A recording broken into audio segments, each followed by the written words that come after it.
နဲ့ income လေးတွေဆိုရင်လို့ရှိရင်ရောဘယ်လိုမျိုးလေးရှိလဲရှင်ဟိုလိုမျိုးပေါ့နော်စားဝတ်နေအခြေခံလိုအပ်ချက်တွေဆိုလို့ရှိရင်အဆင်ပြေလားပေါ့ဒီ career တစ်ခုထဲနဲ့ဆိုရင်ဖြည့်ဆည်းနိုင်လားရှင်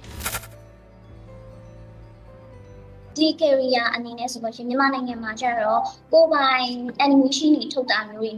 အဲ့တော့အပြင်တခြားလာတဲ့ project တွေပြုရတဲ့ဖြစ်တဲ့အတွက်ကြောင့် income အနေနဲ့က stable မဖြစ်ဘူးဒီ project တွေပေါ်မူတည်ပြီးတော့ income ကဝင်လာရင်ရက်တာမျိုးတွေရှိရင်ဒါပေမဲ့လူတစ်ယောက်ချင်းစီပေါ်မူတည်ပြီးတော့ရတဲ့ဝင်ငွေကကွဲပြားတာမျိုးတွေတော့ရှိတယ်ပေါ့နော် professional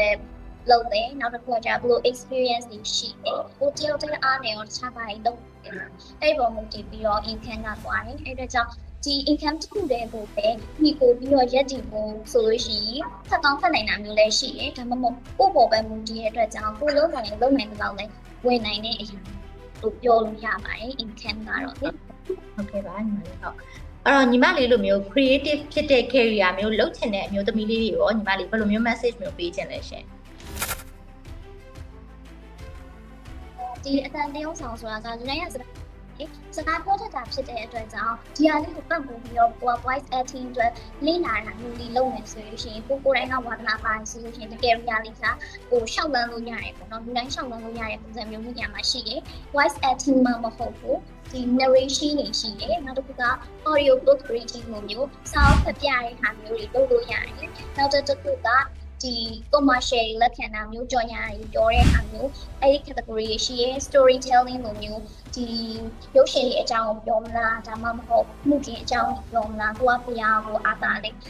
အကြောင်းတွေပြောလို့ရတယ် content creator လုပ်ပြီးတော့ရက်တည်လို့ခိုင်းအဲ့တော့ဒီ career ကိုစိတ်ဝင်စားတဲ့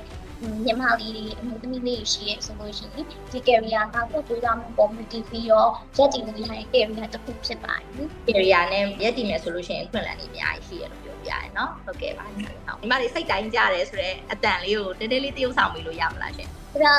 တရုပ်ဆောင်လုပ်ခဲ့တဲ့ cartoon series ရဲ့စာမျိုးလေးပြောလိုက်မယ်စိုက်ခဲ့တဲ့စိတ်တော့ပြလိုက်ပြီ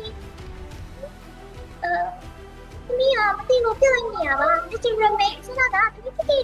ပြလိုက်တာဒီလိုမျိုးတီးတန့်ထက်ပေါင်းပြီးပြောရတယ်ဆိုတာဒီရဲ့ character နေရာမှာတော်တော်စီးမျောရမယ့်သဘောရှိရနော် mood ကလေအမတို့ရဲ့ brave again ရောညီမလေးအနေနဲ့ဆိုရင်ဘယ်လိုမျိုးအတိတ်ပဲဖွင့်ကျင်လဲရှင်။ဒါဒီနေ့တော့ဒီ brave again ကပေါ့နော်။တက်ကြနေရမျိုးတော်လင်းချက်တွေမဲ့နေတဲ့အမျိုးသမီးလေးတွေဘလိုမျိုးတွေတခြား career နဲ့မျိုးတွေရက်တည်နေကြလဲ။အောင်မြင်နေကြလဲအဲ့ဒီဟာမျိုးတွေကို brave again ဆိုတဲ့အတိုင်းပြန်လဲရေးရင်ပြီးတော့စဉ်းစားကြတစ်ခုအနေနဲ့ကိုအားတွေဖြစ်အောင်ပေးစွမ်းနိုင်တဲ့ program တစ်ခုလို့တော့ပြရတာမျိုးပါ